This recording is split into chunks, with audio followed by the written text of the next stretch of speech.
So diri sa pagkaon, nganong kitang Katoliko mukaon man og dinuguan sa paina. Nana diri sa Biblia. Amo to nabantayan pa po nila, pero itong basa. Mamanay gingon, Leviticus kapitulo 10, versikulo 18. Og sanglit ang dugo nini, wala man da sulod sa santuaryo, inyo unta kining gikaon. So ipakaon. Dili bawal. Og sanglit ang dugo nini, wala man da sulod sa santuaryo, inyo unta kining gikaon. Kay sa una man gud, pag magharad sila, ang dugo munay lang gamiton. Bawal gito siya. Kita wala na ta mo gamit anak karon. Kay ang atong gigamit holy water. Nabas sa Biblia na. Pag bubuan ko kamo limit yung tubig, apilanakan sa bunyag. Unang natay holy water. So wala na ta mo gamit og dugo. Kay sa una, pag nagharad sila, ihawon ang mananap ang dugo putuloon. Pag nag-blessing mo ito gamiton.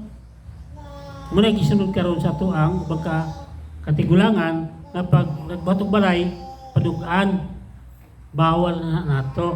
Tuo mo na. Wala na taana. Sa demonyo magunda siya. Naghalad ta na sa demonyo.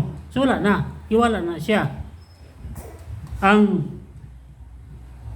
atua munang ang dugog ipakaon na kay wala naman nato gamita. Kay ni man ta Ginoo nga bubuan ko mo limpyong tubig, muna natay holy water. So na sa Biblia. Di lang na ito nasigutan kay taas-taas mga topic. Na diha sa Biblia nga, magamit ang holy water, muna gigamit na ito karon nang wala ata anang dugo, nga iwisik. Mo nga, ningon ang Ginoo nga, wala mo na dada dito, inyo nang gikaon, so ipakaon, dili bawal.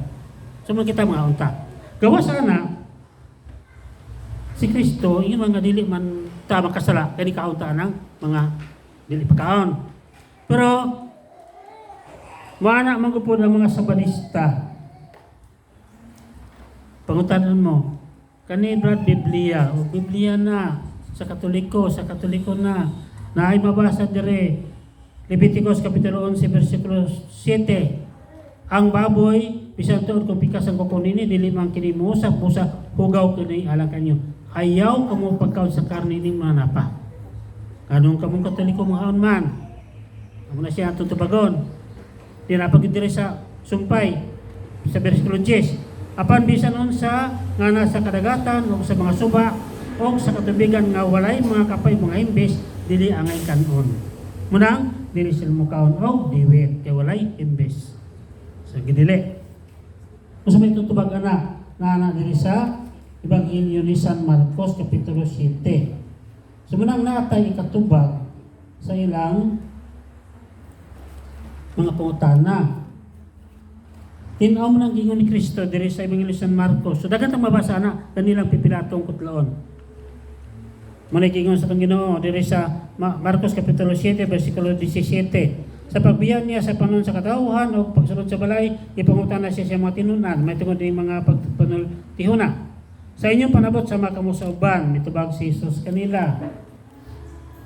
Wala ba day kamo makasabot? Nagingon ni Kristo. Wala ba day kamo makasabot? Bisan unsa nga mosunod sa baba sa tao, dili makahugaw kaniya. Kay kini dili man mosunod siya kasing-kasing kung dili ngadto siyang tiyan. Ugo niya mugula usab sa lawas. Sa pagsulti ni Jesus nini, iyang gipahayag nga mahimong kanon ang tanang pagkaon.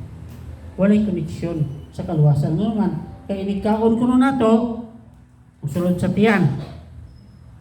Magwa sa lawas, ikalibang. Musa may koneksyon sa kaluwasan.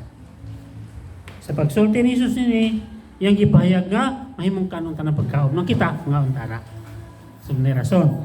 Kaya yun, gawa sana, sa diyang nanudlo si San Pablo, o gunay ang naman yung nasunod din sa Biblia, tinaw nga giingon siya.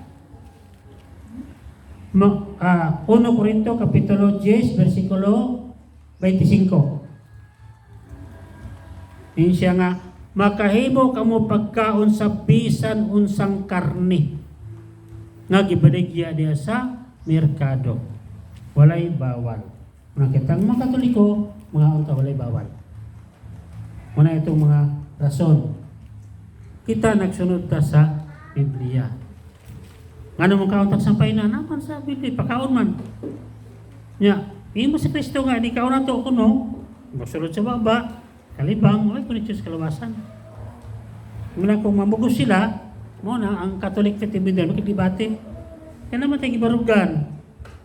Ang atong pagtulong sa simbahan, natin gibarugan. Ngano mo bunyag tagbata, nasa Biblia, bunyagan una, magbunyag tudluan. Pag ilandag ko na, bunyag ko tagdag ko, ay problema dag ko na. Bunyag tagdag ko. Pag patuhon siya, tunan, tudluan, pag bunyagan. Pero sundo na to kuno sa ang gisulat. Pin sila nga, Iglesia ni Cristo, sila nga, si Kristo dili Diyos, naman sa Biblia. 1 Kapitulo 1, versikulo 1. Sa wala pa nabat mo sinon sa Kristo diyan na. Si Kristo kawan sa Diyos, o si Kristo Diyos. Nasa Biblia. Hindi kaya naman sa Biblia nga, si Kristo tao. Ay di, si Kristo, tao nga tinuod. Pero si Kristo, Diyos. Tao o Diyos si Kristo.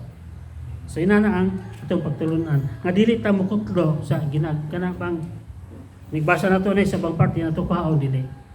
Kinatibok sa Biblia may atong tunanog gituhuan.